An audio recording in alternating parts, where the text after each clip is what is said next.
Hello, ഏതോ ജന്മകൽപ്പനയിലെ എല്ലാ പ്രിയപ്പെട്ട പ്രേക്ഷകർക്കും മെട്രോ സ്റ്റാറിലേക്ക് സ്വാഗതം. അപ്പൊ എന്തായാലും നമ്മുടെ തിരുവാതിര വ്രതം പൂർത്തിയാക്കാനുള്ള ഒരു തയ്യാറെടുപ്പിലാണ് അഞ്ജലിയും കുടുംബക്കാരും പിന്നെ ശ്രുതിയും പ്രീതി എല്ലാവരും. അപ്പൊ അങ്ങനെ വീണ്ടും അവർ ഒന്നുകൂടി ഒരുമിക്കാൻ വേണ്ടിയിട്ട് അല്ലെങ്കിൽ ഒന്നുകൂടി വീണ്ടും കണ്ടുമുട്ടാൻ വേണ്ടി പോവാണ്. ഈ ഒരു കണ്ടുമുട്ടലില് പല രഹസ്യങ്ങളും പുറത്തു വരാൻ പോവാണ്. അപ്പൊ ഇനി എന്തൊക്കെയായിരിക്കും നടക്കാൻ പോകുന്നത് എന്ന് നോക്കാം.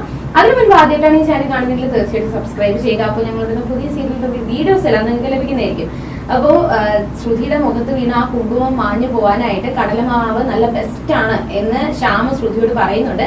ഈ സമയത്താണ് എനിക്ക് ഈ ടിപ്പ് അറിയാമെന്നും അഞ്ജലിയാണ് ഈ ടിപ്പ് പറഞ്ഞു തന്നത് എന്നൊക്കെ ശ്യാമിനോട് ശ്രുതി പറയുന്നുണ്ട്. അങ്ങനെ ആ ഒരു സംസാരവും പിന്നെ അമ്മായി കൊടുത്ത ആ ഒരു സമ്മാനമൊക്കെ കൊണ്ട് ഭയങ്കര സന്തോഷത്തിൽ നിൽക്കുന്ന സമയത്താണ് വൈകിട്ട് വീണ്ടും അഞ്ജലിയെ കാണാമല്ലോ, ആ ഒരു അമ്പലത്തിൽ വരുമ്പോൾ വീണ്ടും അഞ്ജലി കടത്തിനെ കാണാമല്ലോ എന്നൊക്കെ പറഞ്ഞ് ഭയങ്കര സന്തോഷത്തിൽ നിൽക്കുകയാണ് നമ്മുടെ ശ്രുതിയും പ്രീതിയൊക്കെ കൂടി. ഈ സമയത്ത് ശ്യാമിന്റെ മനസ്സിൽ ആ ഒരു കാര്യം കേട്ടപ്പോ അഞ്ജലിയും കുടുംബക്കാരെയും ഇനി വീണ്ടും കാണാമല്ലോ എന്ന് പറഞ്ഞപ്പോ ഉടനെ തന്നെ എന്തൊക്കെയോ ഒരു പേടി, തന്നെ എന്തോ രഹസ്യങ്ങൾക്ക് പുറത്തു വരുമോ അങ്ങനെ ഒരു ഭയം ശ്യാമിന്റെ മുഖത്ത് നല്ലപോലെ കാണാമായിരുന്നു. അങ്ങനെ ആ ഒരു കാര്യം മറയ്ക്കാൻ വേണ്ടിയിട്ടാണ് എന്ന രീതിയിൽ ശ്യാമ ശ്രുതിയോട് പറയുന്നുണ്ട്, നിങ്ങൾ ആ അമ്പലത്തിലാണോ പോകുന്നത്? അങ്ങനെയാണെങ്കിൽ പിന്നെ ആ അമ്പലത്തിൽ പോകേണ്ട ആവശ്യമില്ല, അത് ഭയങ്കര തിരക്കായിരിക്കും അവിടെ. ഈ തിരുവാതിരയും കൂടി ആയതുകൊണ്ട് ഭയങ്കര തിരക്കായിരിക്കും. അപ്പൊ നിങ്ങൾക്ക് അടുത്തുള്ള അമ്പലത്തിൽ പോകാന്നതല്ലേ നല്ലത്, ഇല്ലെങ്കിൽ ഇത്രയും ദൂരം പോയി തിരക്കൊക്കെ കഴിഞ്ഞ് വരുമ്പോ അത് നിങ്ങൾക്ക് ആപത്തല്ലേ എന്നൊക്കെ പറയുകയും ഇത് അമ്മായി കേൾക്കുകയും അങ്ങനെ അമ്മായിയും ശ്യാമിന് സപ്പോർട്ട് നിൽക്കുവാണ്. അങ്ങനെ ശ്യാം പറയുന്നുണ്ട്, അടുത്തുള്ള അമ്പലത്തിൽ പോയാൽ പോരെ, അടുത്ത് ശിവന അമ്പലം ഉണ്ടല്ലോ, അവിടെ പോയി തൊഴുത് വ്രതം മുറിച്ചാൽ പോരെ എന്നൊക്കെ പറയുന്നുണ്ടെങ്കിലും പ്രീതിക്ക് അതൊട്ടും ഇഷ്ടപ്പെട്ടിട്ടില്ല. ശ്രുതിയും പറയുന്നുണ്ട്, അത് അഞ്ജലി മാഡത്തിനെ കാണാലോ, അവിടെ തന്നെ പോകുന്നതല്ലേ നല്ലത് എന്നൊക്കെ പറയുന്നുണ്ടെങ്കിൽ അമ്മായി വഴക്ക് പറയുന്നുണ്ട്. അവസാനം അവരെ പോയ അമ്പലത്തിൽ പോകാതെ അടുത്തുള്ള അമ്പലത്തിൽ തന്നെ പോകാനുള്ള ഒരു തീരുമാനം എടുത്തിരിക്കുകയാണ്. പക്ഷെ ശ്യാമിന് അതിൽ ചെറിയൊരു സന്തോഷമുണ്ട്. പക്ഷെ എന്ത് കാരണം കൊണ്ടാണെന്ന് ശ്യാം ഇതുവരെ പ്രകടിപ്പിച്ചിട്ടില്ല, എന്ത് കാരണമാണെന്ന് തുറന്നു പോലും പറഞ്ഞിട്ടില്ല. അങ്ങനെ ആ ഒരു പോകാനുള്ള ഒരു തയ്യാറെടുപ്പിലാണ് നമ്മുടെ നമ്മുടെ പ്രീതിയും ശ്രുതിയൊക്കെ കൂടി. ഇതേ സമയം തന്നെ അഞ്ജലി മുത്തശ്ശിയോട് ലാവണ്യ വരുന്ന കാര്യങ്ങളൊക്കെ പറയുന്നുണ്ട്. ലാവണ്യ സ്വയം തീരുമാനം എടുത്തിട്ടാണ് ആ ഒരു വ്രതം നോക്കുന്നതെന്നും ഉടനെ അവളും വരും എന്നൊക്കെ അഞ്ജലി മുത്തശ്ശിയോട് പറയുന്നുണ്ട്. പക്ഷെ ഈ ഒരു തന്ത്രം അത് അഞ്ജലിയുടെ തന്ത്രമാണ് എന്നുള്ളത് മനോരമ ആ ഒരു സർപ്രൈസ് പൊട്ടിക്കുകയാണ്. അഞ്ജലി വിളിച്ചിട്ടാണ് ലാവണ്യ ഈ ഒരു വ്രതം എടുക്കുന്നത് എന്നൊക്കെ മനോരമ പറയുന്നുണ്ടെങ്കിലും മുത്തശ്ശി ആ ഒരു എന്തൊക്കെ സംഭവിച്ചാലും ഇനി ലാവണ്യ എന്തൊക്കെ മാറ്റം കൊണ്ടുവരാൻ ശ്രമിച്ചാലും ഞാൻ ഒന്നും അംഗീകരിക്കാൻ പോകുന്നില്ല, അശ്വിന്റെ ഭാര്യയായിട്ട് ലാവണ്യ ഈ വീട്ടില് വരത്തില്ല എന്ന് മുത്തശ്ശി തീർത്തു പറയുന്നുണ്ട്. അപ്പൊ അഞ്ജലിക്ക് മനസ്സിലായി എന്തായാലും ഇത് നടക്കാൻ പോകുന്നില്ല, എന്തായാലും എന്തെങ്കിലും ശ്രമം എടുത്ത് മുത്തശ്ശി കൊണ്ട് സമ്മതിപ്പിക്കണം എന്ന് അഞ്ജലിയും വിചാരിക്കുന്നുണ്ട്. അങ്ങനെ ആ ഒരു സംസാരങ്ങൾക്കിടയിൽ തന്നെ മനോരമ മുത്തശ്ശിയോട് ചോദിക്കുന്നുണ്ട്, എന്തായാലും അഞ്ജലി സങ്കടപ്പെട്ടിരിക്കുന്നത് തന്റെ ഭർത്താവിന്റെ വീട്ടിൽ നിന്ന് വരേണ്ട ആ ഒരു സമ്മാനം, തിരുവാതിര സമ്മാനം എല്ലാ വർഷം വരുന്നതാണ്, ആ ഒരു സമ്മാനം കിട്ടാത്തതിന്റെ സങ്കടമാണ് അഞ്ജലിക്ക്. അതേപോലെ തന്നെ എന്റെ ഭർത്താവിന്റെ വീട്ടിൽ നിന്നും കുറച്ച് സമ്മാനം കിട്ടേണ്ടല്ലേ, അതും എനിക്ക് ഇതുവരെ കിട്ടിയില്ല എന്ന് സങ്കടം പറയുമ്പോഴാണ് മുത്തശ്ശി ആ ഒരു സമ്മാനം മനോരമയ്ക്ക് കൊടുക്കുന്നത്. നല്ല പട്ട് സാരിയും സ്വർണ്ണ മാലയൊക്കെയാണ് കൊടുക്കുന്നത്. ഭയങ്കര സന്തോഷത്തില് മനോരമ അവിടെ തുള്ളിച്ചാടുന്നുണ്ട്. അങ്ങനെ ആ ഒരു തിരുവാതിരയ്ക്ക് തനിക്ക് കിട്ടേണ്ട സമ്മാനം കിട്ടിയില്ലെങ്കിൽ പോലും മുത്തശ്ശിയും അശ്വനും കൂടി ചേർന്ന് അഞ്ജലിക്ക് ഒരു സാരി കൊടുക്കുന്നുണ്ട്. അങ്ങനെ ആ സന്തോഷത്തില് തിരുവാതിരയ്ക്കുള്ള അമ്പലത്തിൽ പോകാനുള്ള ഒരു തയ്യാറെടുപ്പിൽ അഞ്ജലി ഒരുങ്ങുന്ന സമയത്താണ് ഒരു കോളിംഗ് ബെൽ അടിക്കുന്നത്. അപ്പൊ അഞ്ജലി ഉടനെ പോയി നോക്കുകയും തന്റെ ഭർത്താവിന്റെ വീട്ടിൽ നിന്ന് വന്ന ആ ഒരു സമ്മാനമായിരുന്നു കൊറിയറായിട്ട് വന്നത്. അത് മനോരമയും അഞ്ജലിയും കൂടി തുറന്നു നോക്കിയപ്പോ നല്ല സ്വർണ്ണ ബ്രേസ്ലെറ്റ് ആയിരുന്നു അത്.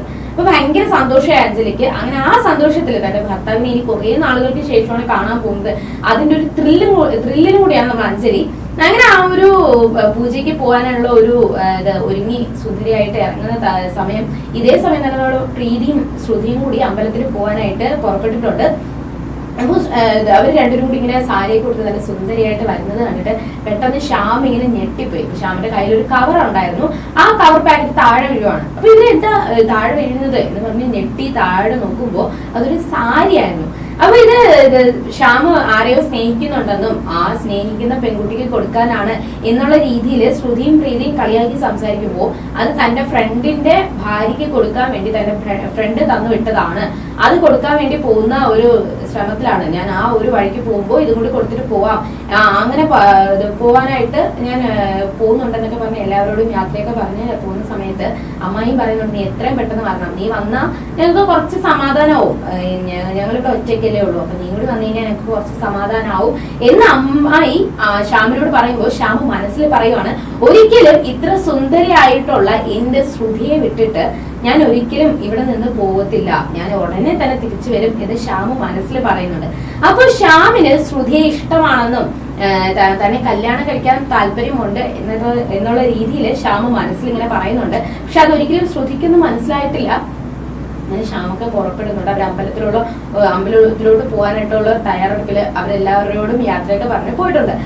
ഇതേ സമയം തന്നെ മനോരമയും നമ്മുടെ അഞ്ജലിയൊക്കെ കൂടി മൈലാഞ്ചിയൊക്കെ ഇട്ട് അവർ അമ്പലത്തിലോട്ട് പോകുന്ന സമയത്ത് നമ്മുടെ അശ്വിൻ വരികയും അശ്വിനോട് അഞ്ജലി പറയുന്നുണ്ട് ലാവണ്യ വരുന്നുണ്ട്. അപ്പൊ ലാവണ്യ വരുമ്പോൾ തന്നെ നീ ലാവണ്യക്ക് ഈ വെള്ളം കൊടുത്ത് അവളുടെ വ്രതം മുറിക്കണം, അത് നീ വേണം മുൻകൈ എടുത്ത് ചെയ്യാനായിട്ട് എന്ന് അശ്വിനോട് പറയുന്നുണ്ട്. പക്ഷെ തന്റെ ചേച്ചി പറഞ്ഞു കഴിഞ്ഞാൽ ഞാൻ ഒന്നും മറുത്ത് പറയത്തില്ല എന്നുള്ള ഒരു തീരുമാനത്തിൽ അശ്വിൻ നിൽക്കുന്നുണ്ട്. പക്ഷെ ഇനി എന്തൊക്കെയായിരിക്കും അവരുടെ ജീവിതത്തിൽ സംഭവിക്കാൻ പോകുന്നത്?